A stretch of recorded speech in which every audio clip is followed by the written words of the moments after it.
Route du commerce international, le podcast.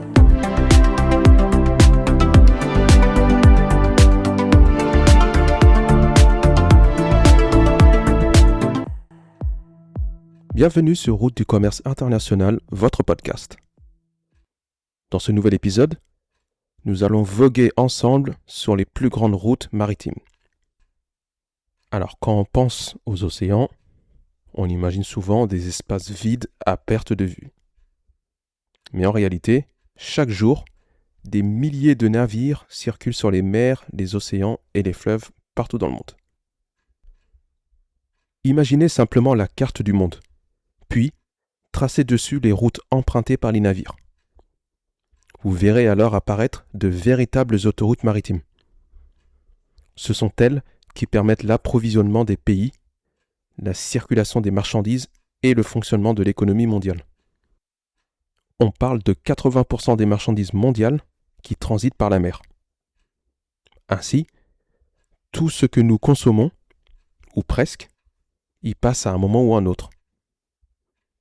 Mais ces routes ne sont pas choisies au hasard. En effet, le commerce mondial repose sur quelques grandes routes incontournables et bien définies. Parmi les plus connues, la route menant de l'Asie vers l'Europe, de l'Asie vers l'Amérique, de l'Europe vers l'Afrique. Ce sont donc sur ces routes que voyagent les flux économiques mondiaux les plus importants. Mais les navires ne naviguent pas au gré du vent. Et pour cause, leurs trajets suivent en général les zones de production et de consommation de masse. Quand on évoque la zone de production de masse, on pense instantanément à l'Asie. Et quand on pense à la consommation de masse, l'Europe et les États-Unis ressortent naturellement. Il y a donc bien une logique économique derrière ces routes maritimes. Afin de connecter ces différentes routes maritimes, certaines zones deviennent incontournables. Il s'agit des détroits, des canaux et des ports. On pense entre autres au célèbre passage entre la mer Rouge et la Méditerranée ou à la connexion entre l'Atlantique et le Pacifique. Mais nous y reviendrons. Sans ces points de passage, les navires explosent en durée et en coût. Aussi, ces points de passage peuvent très rapidement devenir des goulots d'étranglement, avec des réactions en chaîne et des répercussions inévitables. Par exemple, un blocage de quelques jours à un point particulier peut impacter des milliers de conteneurs, des centaines d'entreprises, et cela sur plusieurs continents. Un vrai effet domino. Malgré tout cela, le système fonctionne en continu, de jour comme de nuit, et ça toute l'année. Ces routes évoluent en permanence.